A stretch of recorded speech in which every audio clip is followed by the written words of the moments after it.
Dr. Rhoberta, Shaler, the Relationship Help Doctor, and I'm sure that you know that because you're here on my page. And I provide urgent and ongoing care for relationships in crisis, and I specialize in helping people with relationships with those relentlessly difficult people I call hijackals. And those are people who hijack relationships for their own purposes and then proceed to relentlessly scavenge them every day for power, status, and control. Is that something that you're experiencing or have experienced? Well, today we're going to talk about what happens when you have walked through that relationship with an ex and now you're co-parenting. And that co-parenting can be so frustrating and infuriating and depressing and irritating and so many other things. And I know that that's a difficulty because so many of my clients talk about that, and people in my membership program talk about that. And I do have a safe place for you to talk about that in my membership program. Just go to optimizecircles.com, safely off social media. Hi, Sharon. Welcome to the call. I'm glad you're here. And if you have a question about anything that I say, please feel free to ask. So good to see you. So when we're co-parenting with a difficult person, one of those people I call hijackals, we are going to have trouble. It just goes with the territory.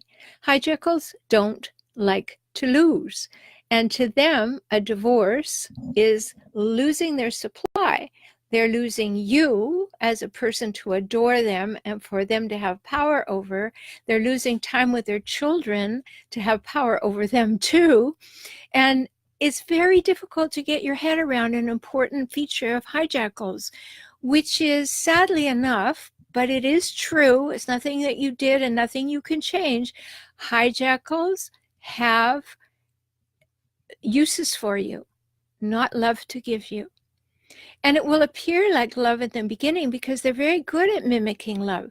And they're very good at saying things that will make you feel like, oh, well, maybe there's hope. In fact, they have you hooked on hope. That's why people stay in the relationship so long, is because you're hooked on the hope that that person that you met at the beginning is the real person and they're going to be coming back any moment. So every time you see a little glimpse, if you're still with them, of that person that you fell in love with and believed really loved you, your heart goes, oh, maybe they really are that person, and you have hope again and you get caught. Please know that that hijackal was a chameleon in the beginning. They did everything they could to get you. They were the perfect person.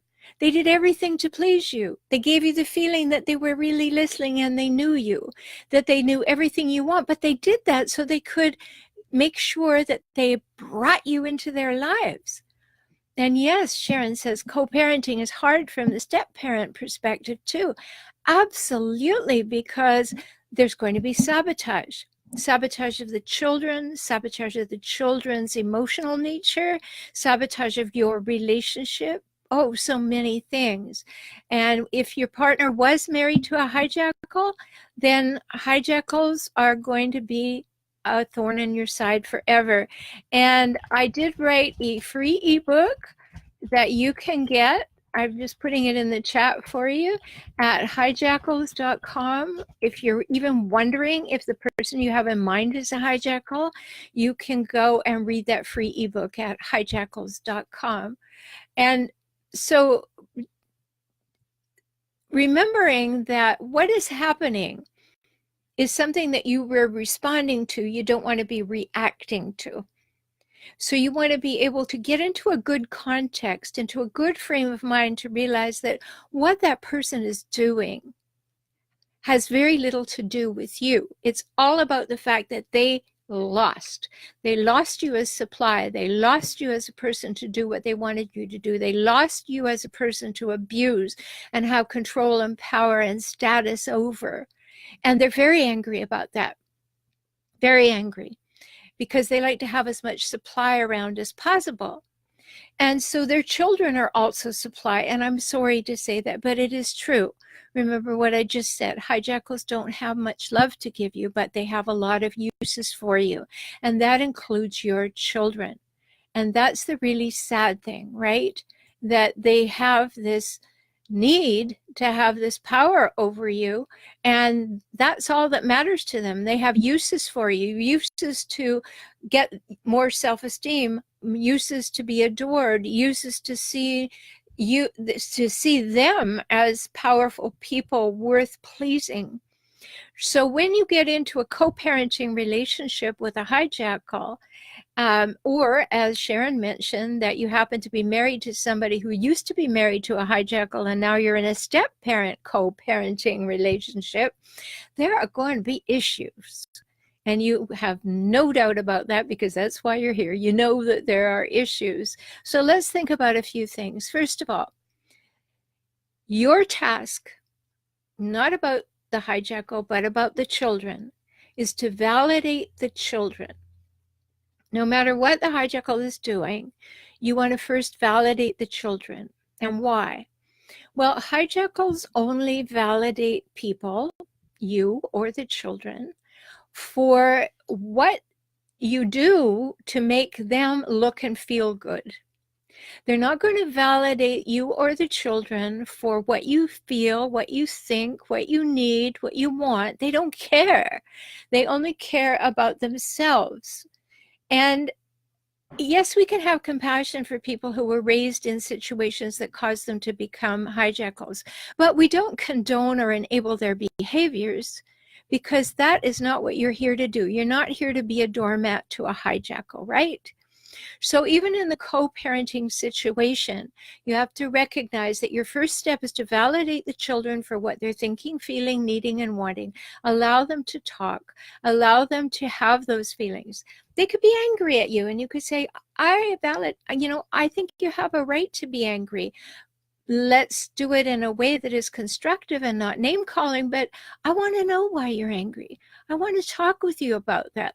Validate their feelings. I'm here for you. Let's talk. Let's hang out together. Maybe they just need a hug, but validate them for who they are and how they feel and what they need and want. So an example of a hijackal parent that anybody might be familiar with is that you're crying as a child, and the hijackal parent says, what are you crying for? If you're going to cry, I'll give you something to cry about.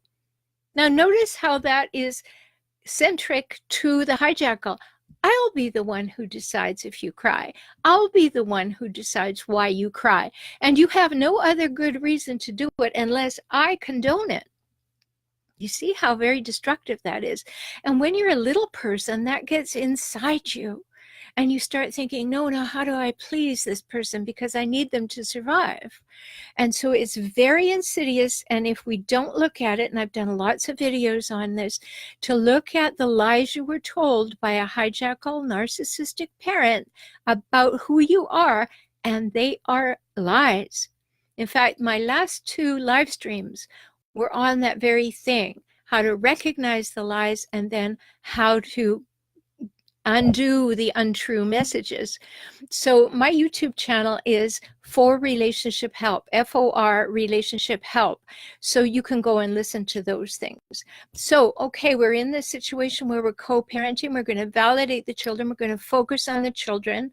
And we're going to listen really well to the children, no matter how old they are, even if they're 30. Because they're still in pain unless they had a great deal of professional help. And they may just beginning to unpack it when they're older. So be there for them then too. And I know you didn't sign on for a life work of undoing what happened to a hijackal, but you're there and you love the partner that you have. And if you're co-parenting with a person who was married to a hijackal, as Sharon mentioned, yeah, I mean, it's a lot of secondhand pain that you have to deal with because you love your new partner. And Sharon said, we've seen my stepchild take on some hijackal actions because they saw that they work. Right. And that's what they're going to pattern themselves of. If I can get what I want by that behavior, and it seems to be working for my hijackal parent, I will mimic it. What happens when you have a hijackal parent is that the children kind of get polarized. They'll go into being hijackals themselves, or they'll become what I call hijackal bait. They're set up to attract hijackals and to be emotionally abused by them in their relationships as adults. And so it's very important to recognize this and to know what's going on, so that you can just use techniques that are in my book, Kaizen for Couples. That's this book. It looks like this. You can get it on Amazon. And in there, there's a very important technique called the personal weather report. It may be the most important thing I can teach anybody. When you start to communicate in that way with your partner, with anybody, you will feel empowered and you will see what's possible in making the relationships work really well. So Christy says, trying to break the cycle over here. Good, good. How does one navigate parent, grandparent hijackals who have a hard time accepting healthy boundaries? Yes, of course, a hijackal always has a hard time accepting boundaries, healthy or otherwise. I'm having to walk the line between protection and ensuring some sort of contact with family. Completely cutting contact isn't an option. Okay, great question. One of the things that you do, if you're still with your partner, Christy, and maybe you could let me know if that's the case in the comments, is that you and your partner have to make agreement that you are going to have boundaries, and then you decide what your boundaries are. So, for example, when I was single parent on my own, of course, I attracted a hijackal because I had 2 hijackal parents, which is why I do this work. I know it from the inside out. Been there, done that, have the nasty video and the ragged t-shirt, believe me. So when you make an agreement with your partner, if you're with your partner still, you do things such as what I used to do. My parents were both hijackals. I was a single parent. I didn't need to make an agreement. But my decision with myself was, as soon as hijackal behavior started in either of my parents, we would leave. We would leave. I wouldn't make a big scene of it. I wouldn't say anything. I'd just say, oh, have to go. And I'd go. And that saved us all from certain things. Didn't save us or the children particularly from everything, but it saved them. And if you have a partner, you can make that agreement that, okay, we're going to leave as soon as the hijackal behavior comes. Oh, you're a single mom, Christy. Okay, so was I. So you just leave at any time that these people behave in ways that you don't want your children around. My mother was racist. She was angry. She was horrible. She was over the top difficult. And every time she said something nasty, I would take the children away. I did not leave my children with my parents at any time either. For that very reason, I did not want them to have any contact with them that I wasn't supervising. And that was very important to their growth. Yes, they all know who their Nana was and how she was, and that they got a bad vibe often from her. But they didn't get to hang out there for very long. Now, sometimes my dad, who was very passive-aggressive hijackal, very low-key hijackal, but very passive-aggressive, very covert, he would go out and just spend time with the children, and it would be lovely. But if you were around my mother, that was triggering, it was awful. No, highly likely we're going to have a very short visit. Best times we ever had was when they had other company and they were on their best behavior. So I would go then with the children. So that's something that can help you. But let's just go back to, here you are co-parenting with a hijackal ex. Okay. You have a marital settlement agreement, an MSA. And if you don't have one, you need one. And if you don't have one that has teeth in it, you may need to look for an amendment. I've had a client who was divorcing a hijackal, and I said, look, you need to have the very best marital settlement agreement with a detailed, specific, tiny detailed parenting plan. And my client said, oh, no, we can talk together. I said, no, you can't. That's why you're getting a divorce. Oh, we'll be all right. So the marital settlement agreement co-parenting plan said that they would discuss things, they would work it out, they would, talk it out. Well, it wasn't 4 months after that agreement that my client said to me, well, she's walking all over me. I never see the children. I said, yeah, but you wouldn't get a detailed parenting plan that said, I have the children from this moment to this moment, and you never vary, except in this way, that every time the hijackal asks you to take the children on his or her time, you say yes, and you document that, because when you go to court, you can show how many times the hijackal absconded and abandoned the children. Okay, so those are important things. Document everything, even if you're post-divorce, because you may have to go back ex parte, you may have to revisit that. So the children need to be validated. You need to be strong, clear with your boundaries. You need to have immovable boundaries, no porous boundaries. So the parenting plan should give you that. Then you need to have them. Absolutely no question that this is a no, an absolute no. This is acceptable and clearly bounded. And there's no question where you stand. Now, if you have to stop communicating through anything but text or email with the hijackal in order to get clarity, absolutely do that.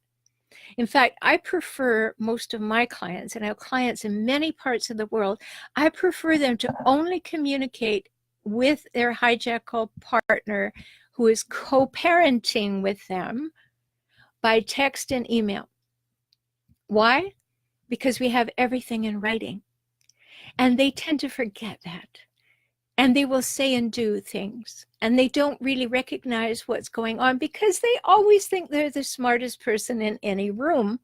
So they are saying, do what I want. And here's why I want. And here's why you're a bad person for not doing what I do. And they put it all in writing. And you have it in your documentation because you then save your text messages and emails, right? So these are very important things. So co-parenting, things to think about. What am I documenting? And am I keeping really good records? And if I haven't, I need to go back and think of everything that ever happened, even if I don't know the exact date. Secondly, I need to monitor what my children say when they come home, but never interrogate the children. Just listen. Just listen. They'll talk about it. Just make a safe space.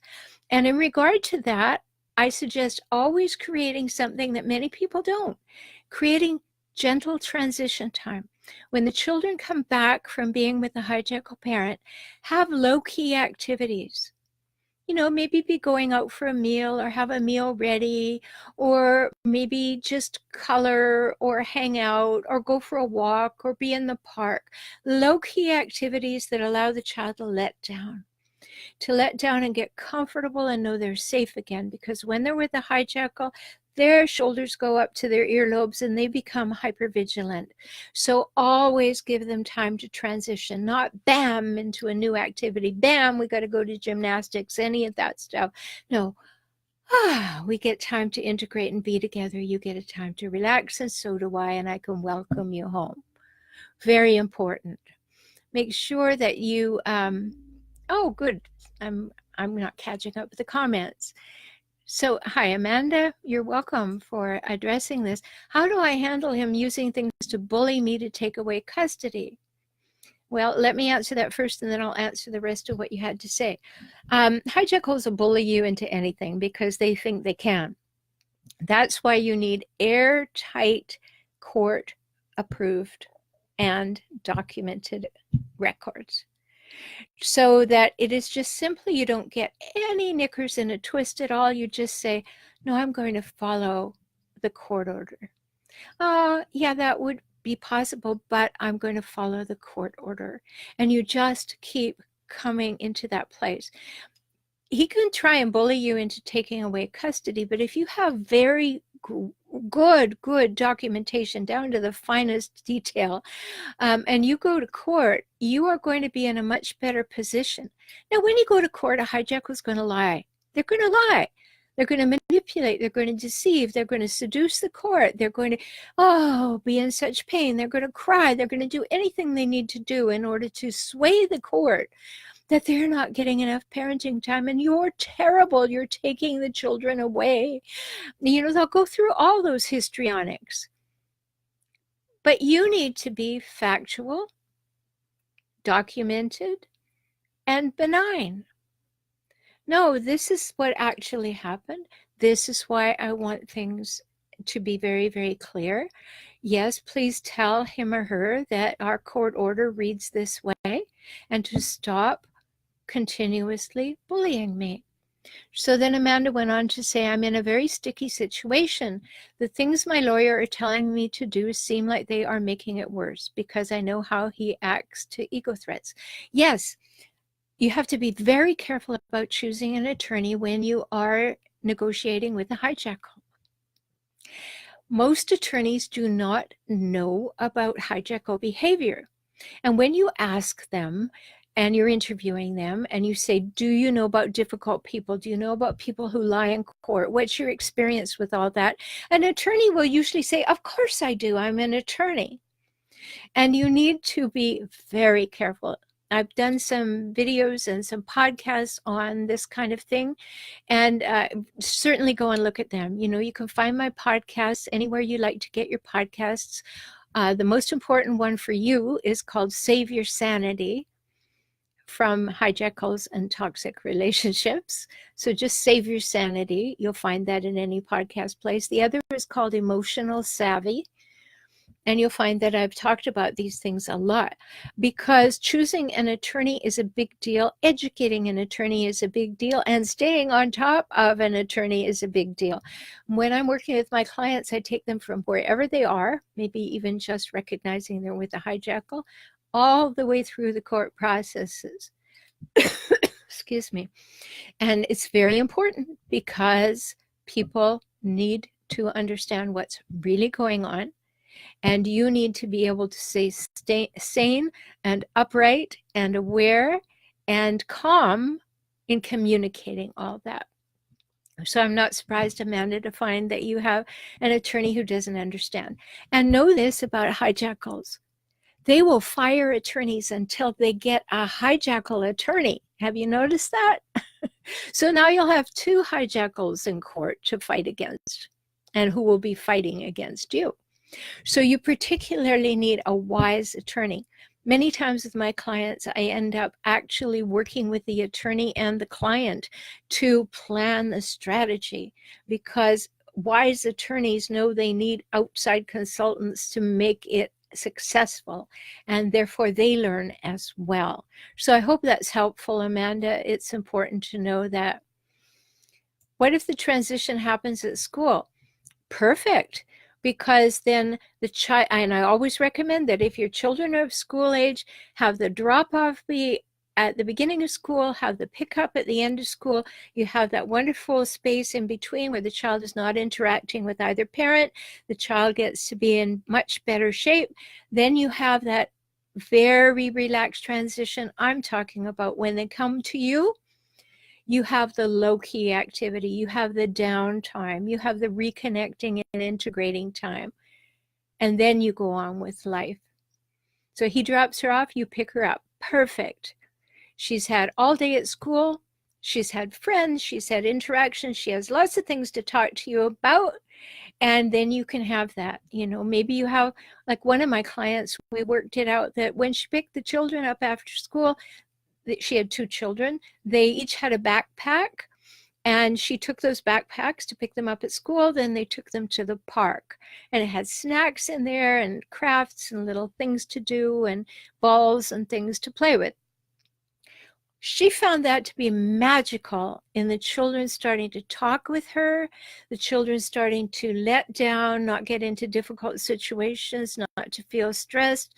And they began to talk freely. She didn't have to ask much except, how are you doing? How was school? And then they would in their letdown begin to talk. So that's a very valuable thing for you. I'm glad that you get to pick her up. Perfect. So that's one thing. Amy asked, Amanda, does your attorney have experience with your ex's attorney in court? Very, very important question. Great question, Amy. If your attorney has experience with your ex's attorney, it can go one way, which is good, and one way, which is bad. If they have experience, they may know what they're in for and they can prepare very carefully. If they have experience and they're tight, no, because they're going to want to negotiate things outside of the courtroom. No, no, no, no. We don't want any of that. So thanks for bringing that up.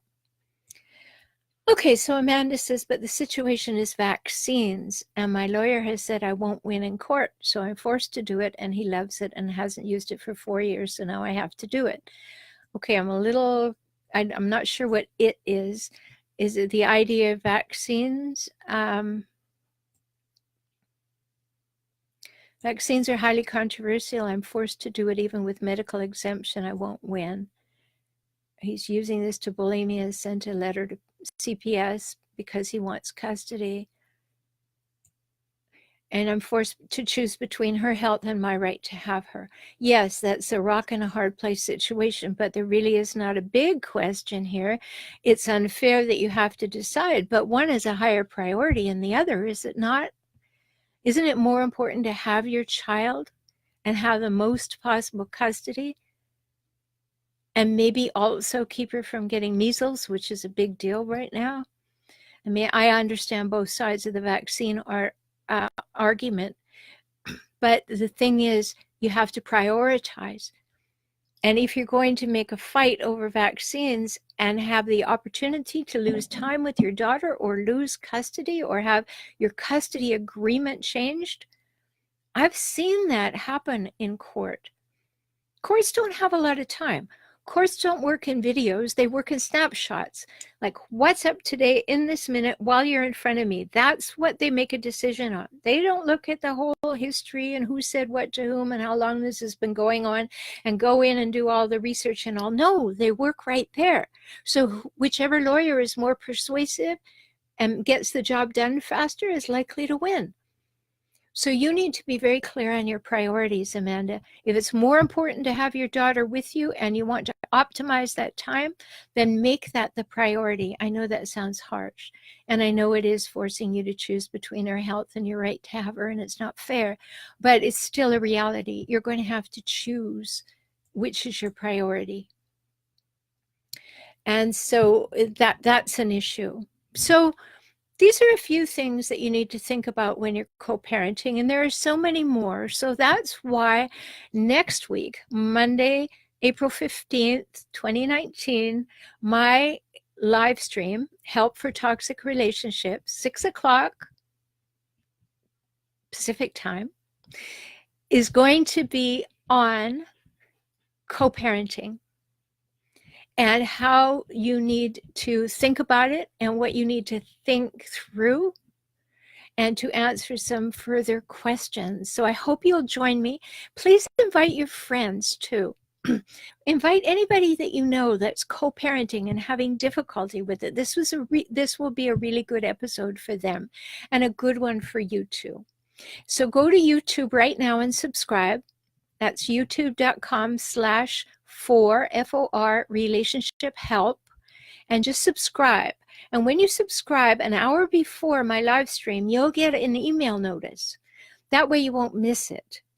But also invite your friends to subscribe. Go back and listen to the other ones. Enjoy those because we've just had some really powerful ones. Lots of interaction there because in the live stream you can ask your questions, share your thoughts, and that can be very, very helpful. When you've been with a hijackal, you've been isolated. That's what a hijackal does. They try to marginalize and isolate you and keep you in the dark and feed you heaven knows what. So you want to join with people. Also, if you want to get off social media where you're much safer to discuss these things, come on over and join in my membership program at optimizecircles.com. Optimizecircles.com. There are 3 levels of membership there for you. And you are safely off social media on my website. And I make sure you're safe. So thanks for joining me. And Amanda, Amy, Sharon, Oh, Cardis, you were here too, and Camille and Christy. Thanks so much. And I look forward to seeing you with me on Monday night at Help for Toxic Relationships, 6 p.m. Pacific on YouTube. Take good care.